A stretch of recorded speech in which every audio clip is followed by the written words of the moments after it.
발표 시작하도록 하겠습니다. 네, 안녕하세요. ELK 카프카를 활용한 K-팝 스트림 데이터 분석이라는 주제로 컨퍼런스를 진행한 K-팝 트위터 스트림 팀입니다.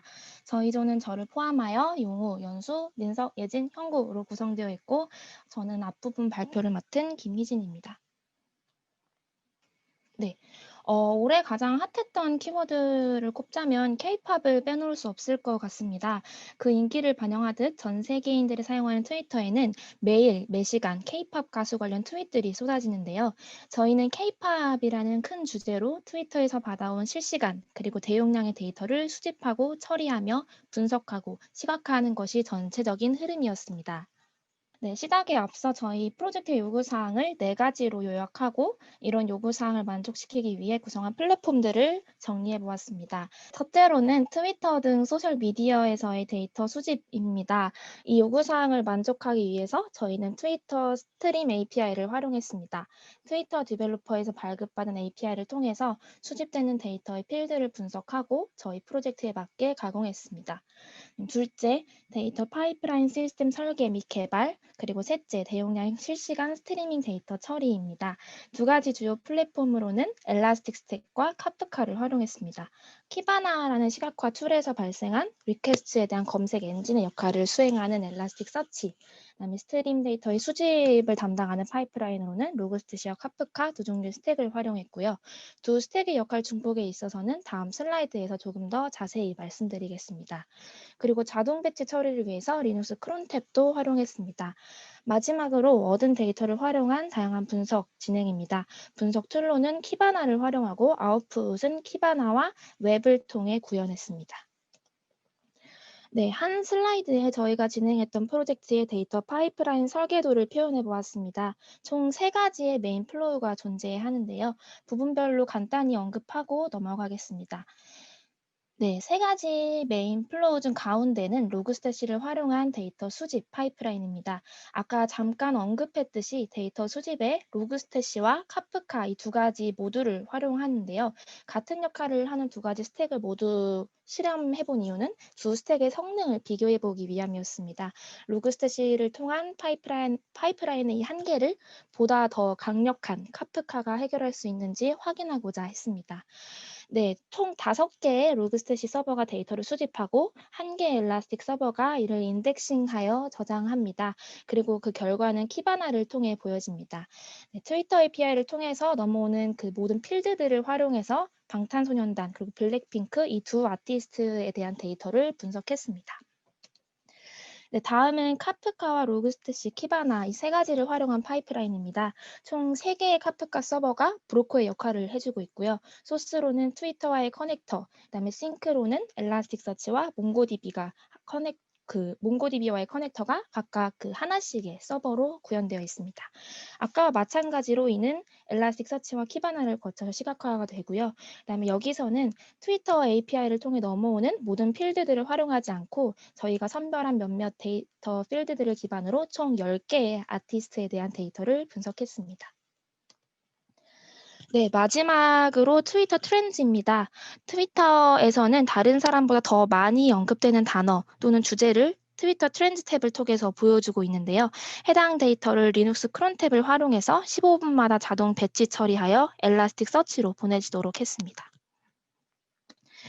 네, 전체적인 데이터 파이프라인 설계도는 이렇습니다. 키바나에서 생성한 여러 그 데이터 플롯들과 대시보드들을 웹으로도 보여지도록 했습니다. 네, 각 스택별의 자세한 기능 구현을 설명하기에 앞서서 저희 프로젝트의 스케일을 소개하려고 합니다. 로그스태시와 카프카를 통해서 하루에 600만 개의 메시지가 들어옵니다. 30초당 평균적으로 2,000개의 히트가 발생하는 꼴인데요.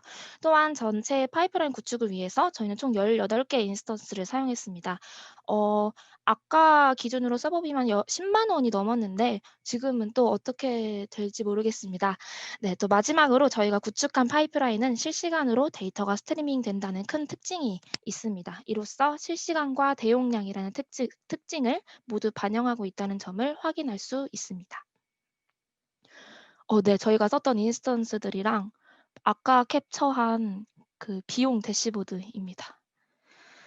네, 다음은 각 플랫폼에 대한 자세한 분석 절차의 소개입니다. 트위터 스트림 API를 통해서 생성 시간 혹은 텍스트 전문, 유저에 대한 정보 등 이 아래와 같이 되게 다양한 데이터 필드들을 얻을 수 있습니다. 네, 저희는 이러한 그 필드들을 분석함으로써 프로젝트에서 사용할 수 있는 필드, 그다음에 사용할 수 없는 필드를 구분했습니다. 그 결정은 아래와 같고요. 네, 다음은 데이터 수집 파트 로그스태시입니다. 저희는 단일 컨피그 파일을 사용한 싱글 파이프라인, 그다음에 또 여러 개의 컨피그 파일을 사용한 멀티플 파이프라인 이렇게 두 가지를 모두 실험해 보았습니다. 저희는 두 가지 모두 다 성공을 했는데요. 근데 약간의 문제점이 있었습니다. 예를 들어서 하나의 파이프라인에 여러 개의 인풋 플러그인을 연결했을 때 혹은 그 파이프라인스 YAML 파일에서 3개 이상의 파이프라인을 연결했을 때 또 이런 경우에는 하나의 그 인스턴스로는 그 많은 트래픽을 감당하지 못하고 로그스태시에서 일부의 인덱스만 그 엘라스틱서치로 흘러들어가거나 혹은 데이터의 전송이 약간 일부분 되지 않는 그런 문제가 약간 발생했습니다. 저희는 이에 대한 문제의 원인으로 그 하나의 잡에 대한 스케일 아웃이 불가능한 로그스태시의 문제라고 생각을 했고요. 또 이를 해결하기 위해서 카프카를 사용했고 또 이는 뒤에서 더 자세히 설명하도록 하겠습니다. 네, 하나의 파이프라인을 그 구조를 설명하는 거는 config 파일에서 해 주는데요. config 파일은 input, filter, output 이 세 가지 단계로 구성이 됩니다. 한 개 이상의 input 플러그인을 연결할 수 있고요. 저희는 여기서 인풋 단에서 트위터 플러그인을 활용해서 원하는 키워드를 검색할 수 있었습니다. 네, 필터 플러그인에서는 불필요한 필드를 삭제하거나 혹은 추후 분석에 필요한 아티스트에 대한 필드를 추가하는 등 이렇게 데이터 처리 단계가 이루어졌고요. 그다음에 마지막으로 아웃풋 플러그인에서는 템플릿을 지정해서 원하는 데이터 필드 타입을 명시해 준다거나 혹은 인덱스를 설정해서 엘라스틱 서치에 저장하도록 했습니다. 네, 이 영상이 보여질지 모르겠는데 이 영상은 기배시 창에서 데이터가 흘러가고 있는 모습을 담았습니다. 네, 다음은 엘라스틱 서치입니다. 엘라스틱 서치에서는 소스에서 들어온 데이터를 인덱싱 해주는 역할을 해주는데요. 또한 RESTful API를 통해서 데이터를 색인할 수 있다는 장점도 있습니다.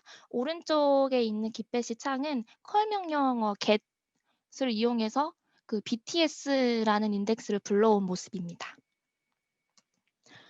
네, 시간 관계상 넘기고 다음은 데이터의 검색, 분석, 시각화에 이용되는 키바나 단계입니다.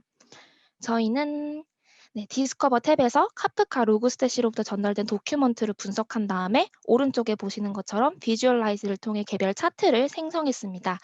지금 현재 오른쪽은 그 BTS 태그 클라우드를 만들기 위한 여러 조건들이고요. 이렇게 태그 클라우드를 형성할 수 있었습니다. 네, 그다음에 3번 보시면 되는데요. 생성한 차트들을 대시보드랑 연결한 다음에 오른쪽 4번을 보시면 이를 iframe 태그를 활용해서 웹페이지와 연결하도록 했습니다. 네, 다음은 트위터 트렌드입니다. 트위터 API를 이용해서 그 지정된 위치에 트렌드 상위 50개의 트윗을 얻어올 수 있었습니다. 파이썬에서 총 62개국의 위치 정보를 사용해서 트렌드 데이터를 수집하였고요. 그다음에 K-팝과 관련된 데이터만 추출한 다음에 리눅스의 크론 탭을 활용해서 리눅스 15분 정도의 간격으로 자동 배치화하여 엘라스틱 서치로 데이터가 전송되게끔 했습니다. 다음은 카프카는 용우님이 이어서 설명해 주실게요. 네, 다음은 카프카의 데이터 파이프라인입니다. 우선 카프카가 어떤 건지 모르는 분들이 좀 계실 것 같아서 간략하게 말씀을 드리면 카프카는 디스트리뷰티드 메시징 큐입니다. 조금 더 풀어서 설명을 드리자면 여러 대의 장비를 통해서 분산 처리가 가능하고 이 분산 처리를 이용해서 원하는 메시지를 원하는 곳까지 보내주는 플랫폼입니다. 좀 실생활에 빗대서 예를 들자면 이제 저희가 택배를 보낸다고 할 때 이제 뭐 제주도까지 저희가 직접 가서 택배를 보내는 게 아니라 이제 우체국 가서 주소만 쓰고 그걸 맡기면 이제 막 옥천 허브 같은 데서 이제 물류 창고에서 택배들이 분류되고 그걸 이제 트럭을 타고 다시 대체 수신하는 때까지 가는 것처럼 이런 식으로 데이터가 원하는 곳을 카프카한테 맡기면 원하는 곳에 보내줄 수 있는 그런 허브 같은 곳, 데이터 허브라고 생각해 주시면 쉬울 것 같습니다. 설명드린 걸 토대로 이제 아까 데이터 파이프라인 전체를 보여드릴 때 말씀드린 것처럼 로그스탯이랑 굉장히 기능이 비슷합니다. 이제 실제로 제공하고 있는 여러 장점들도 굉장히 일맥상통하고요. 그럼에도 불구하고 카프카를 왜 썼냐라고 하시면 카프카가 로그스탯에 비해 가지는 강점은 여러 대의 장비를 통해서 스케일 아웃이 가능하다는 점, 분산 처리가 가능하다는 점입니다. 이제 저희가 가수 10명을 한 번에 스트림 데이터로 받으면 그 K-팝이 굉장히 월드와이드해져가지고 들어오는 데이터 양이 아까 보신 것처럼 굉장히 많습니다. 그래서 로그스태시 같은 경우에는 가수가 이제 3명 정도만 넘어가도 장애가 발생을 자주 했고 저희도 막 보면서 K-팝은 역시 최애랑 차애까지만 인정한다 막 이랬었는데 그래서 좀 더 안정적으로 대용량 메시지를 처리하고자 저희는 카프카를 통한 데이터 파이프라인을 새로 구축하였습니다. 우선 저희는 데이터 소스로 트위터를 사용하기 때문에 카프카의 트위터 커넥터를 사용해서 트위터 API로부터 데이터를 받았습니다. 카프카 커넥터의 플러시 속도가 한계가 있기 때문에 이제 10명의 가수를 전부 하나의 커넥터로 보내서 데이터를 보내는 건 장애가 발생을 했고 그래서 이제 BTS, 블랙핑크, 아이즈원 3명의 가수만 묶어서 하나의 커넥터를 사용을 하고 나머지 7명의 가수를 따로 묶어서 커넥터를 사용해서 총 2개의 커넥터를 사용을 해서 데이터를 받았습니다. 그리고 그거를 각각의 카프카 토픽에 저장을 했고요. 저 그 왼쪽에 보이는 삼각형 2개가 그 토픽을 의미합니다. 그리고 이제 트위터 커넥터를 이제 컨플루언트라고 하는 카프카 관련된 굉장히 유명한 회사의 공식 배포판을 사용을 했는데 이게 공식 배포판이 코드 오류도 좀 많았고 그리고 이제 트위터 API에서는 그러니까 이제 트위터에서 제공하는 트위터 API에서는 30개 정도의 데이터를 하나의 메시지에 넣어서 제공을 하는데 트위터 커넥터 같은 경우에는 이거를 8개 정도만 필터링을 해서 제공을 하고 있었습니다. 그래서 이제 저희가 좀 원하는 정보들이 다 안 들어온다는 걸 확인을 할 수 있었고 그래서 이제 공식 배포판을 좀 많이 뜯어 고쳐가지고 저희 버전으로 새로운 커넥터를 만들어서 그걸 사용을 했습니다. 그리고 이제 커넥터로부터 받은 정보를 바로 사용하기에는 이제 불필요한 정보가 굉장히 많았고 또 앞서서 로그스태시에서도 언급을 했듯이 저희가 이제 아티스트 그 메시지별로 어떤 아티스트에 관한 메시지인지를 추가를 하고 싶어서 이제 메시지 정제를 하고 그리고 이제 아까 데이터를 추가를 하기 위해서 카프카 스트림을 이용해서 이거를 처리를 하고 다시 새 토픽에 저장을 해 주었습니다. 카프카 스트림 DSL에서 제공하는 맵, 필터 그리고 to라는 함수들을 사용을 해서 데이터 속에서 원하는 데이터만 뽑고 새로운 데이터를 붙이고 오른한 데이터들은 다 거르고 그걸 이제 새로운 토픽에 넣어주는 거를 스트림 처리를 해 주었습니다. 그리고 이제 받은 데이터를 스트림에서 사용을 하고 또 다시 받은 제이슨 데이터를 스트림에서 사용을 하고 다시 제이슨 형태로 보내주어야 되기 때문에 제이슨 스키마2 포조라고 하는 이제 깃허브에 좋은 패키지가 있습니다. 그거를 사용을 해서 저희한테 맞는 시리얼라이저랑 디시리얼라이저를 만들어서 사용을 했습니다.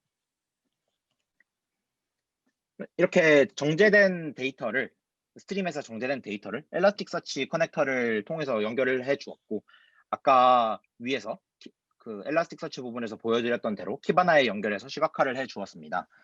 그리고 엘라스틱서치 7 버전부터는 이제 제이슨의 스키마가 없는 형태로 이제 페이로드만 넘어와도 이제 자동적으로 대략적인 스키마를 알아서 파악을 하고 그에 관한 인덱스를 생성을 해 줄 수 있습니다. 그래서 이제 앞서 사용한 디시리얼라이저에서 스키마를 안 붙인 상태로 데이터를 메시지를 만들어서 넘겨 주었기 때문에 스키마가 없는 상태로 전송이 가능하도록 커넥터 설정을 schema.enable은 false로 설정을 해서 스키마 리스한 제이슨을 보내주었습니다.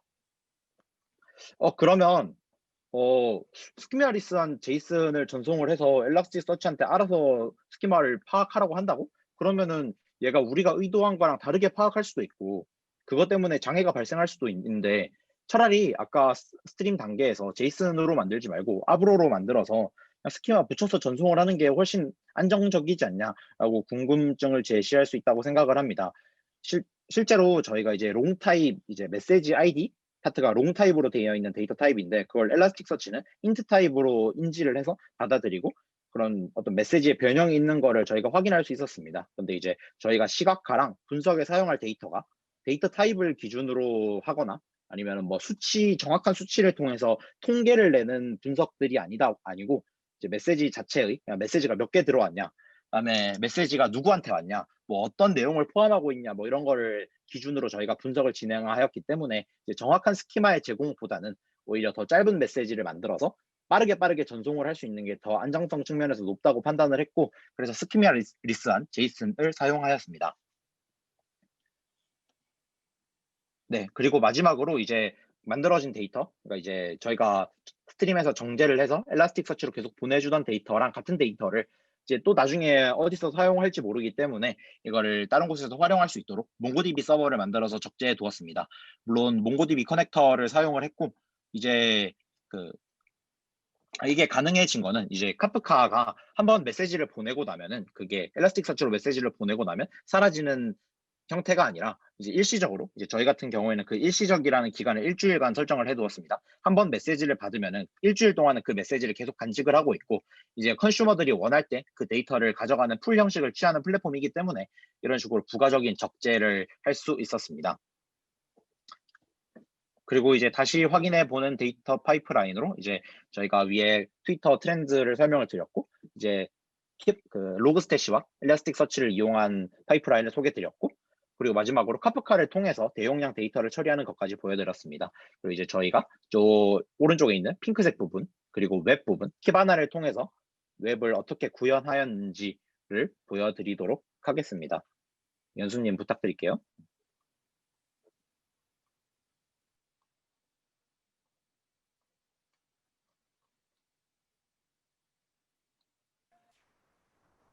네, 화면 잘 보이시나요?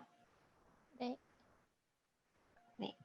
먼저 지금 보이시는 화면은 키바나 디스커버 화면인데요. 지금 로그스태시를 통해서 들어오는 데이터들을 이 디스커버 화면에서 확인을 할 수가 있습니다.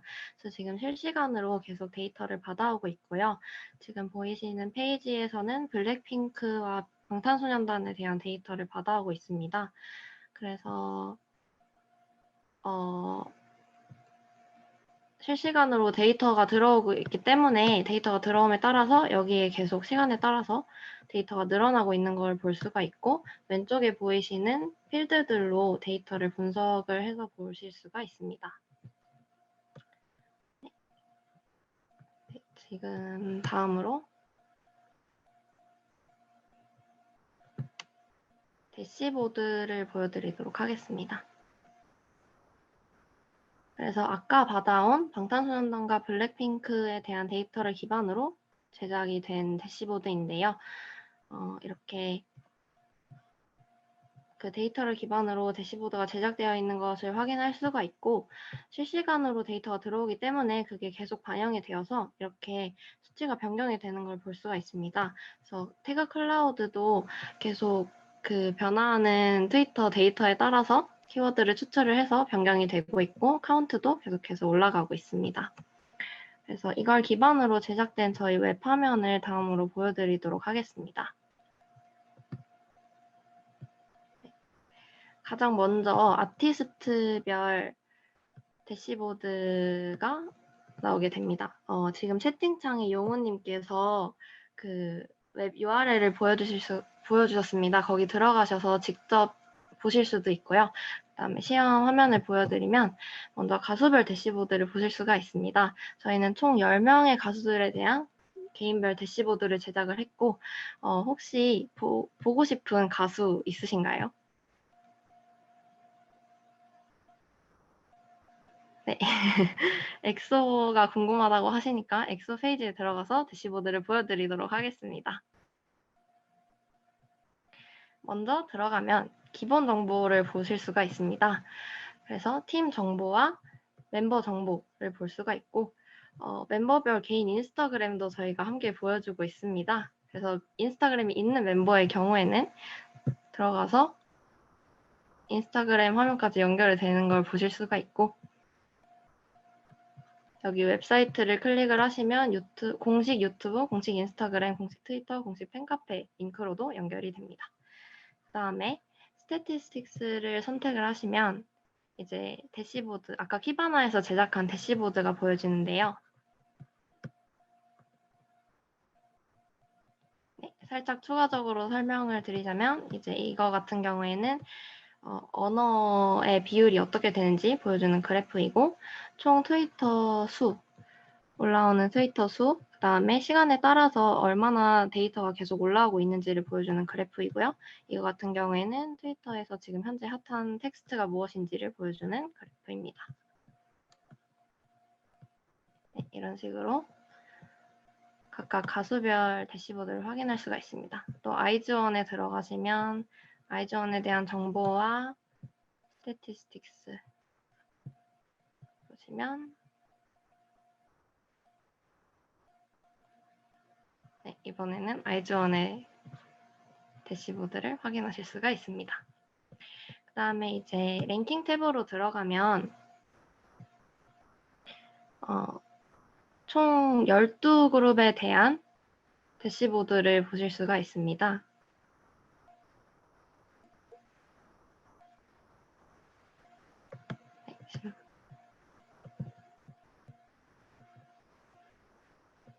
이거 같은 경우에는 카프카에서 받아온 데이터를 기반으로 분석을 한 대시보드이고요.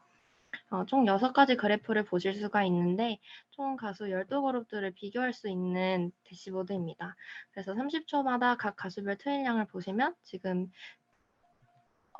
현재는 엑소가 가장 많네요. 아까까지만 해도 BTS가 압도적으로 많았는데 지금은 엑소의 트윗량이 많은 것으로 보입니다. 그다음에 오른쪽에 보이시는 그래프는 현재 데이터 스트림을 확인할 수 있는 히트맵이고요. 총 트윗량, 트윗 수를 보실 수가 있고 언어 분포도도 확인할 수가 있고요. 30분 동안 가장 많이 작성된 트윗 텍스트 그리고 가수별 트윗 비율 차트도 확인을 하실 수가 있습니다. 네, 그 다음으로 저희가 지금 세계에서 가장 핫한 두 K-pop 가수가 방탄소년단과 블랙핑크라고 생각을 해서 방탄소년단과 블랙핑크 둘의 그 데이터를 비교하는 대시보드를 따로 제작을 해보았습니다. 이 페이지 같은 경우에는 로그스태시로부터 넘어오는 실시간 트윗을 반영을 해서 만든 대시보드이고요. 보시면 아까 키바나 화면에서 보여드렸던 대시보드가 그대로 넘어온 것을 보실 수가 있습니다. 그래서 블랙핑크와 방탄소년단의 총 트윗량을 비교를 하고 그다음에 그 태그 클라우드도 확인을 해 보실 수가 있고요.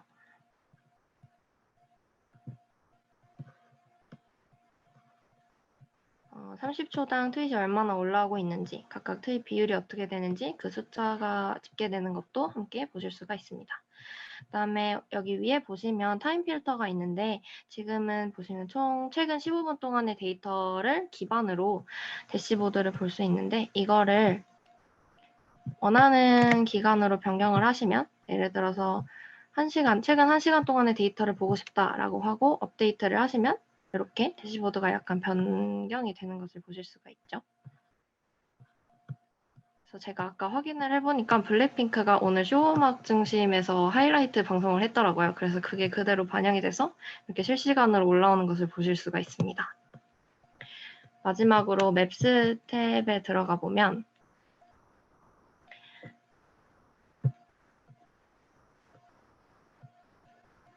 이 경우에는 15분마다 트위터 트렌드에 반영되는 K-pop 관련 트윗을 보여주는 지도입니다. 그래서 좌표 정보를 기반으로 해서 히트맵을 보여주고 있고요. 현재 화제가 되는 트렌드를 보여주고 있고 총 41개의 K-pop 트렌드가 있다고 알려주고 있네요. 그리고 지금 보시면 그 트렌드 이름들도 여기서 확인을 하실 수가 있습니다.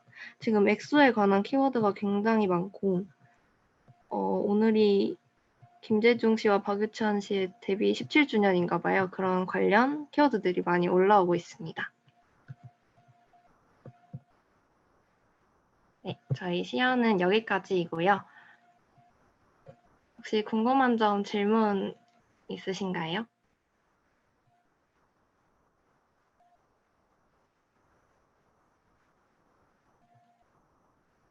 없으시면 여기서 저희 발표 마치도록 하겠습니다. 감사합니다.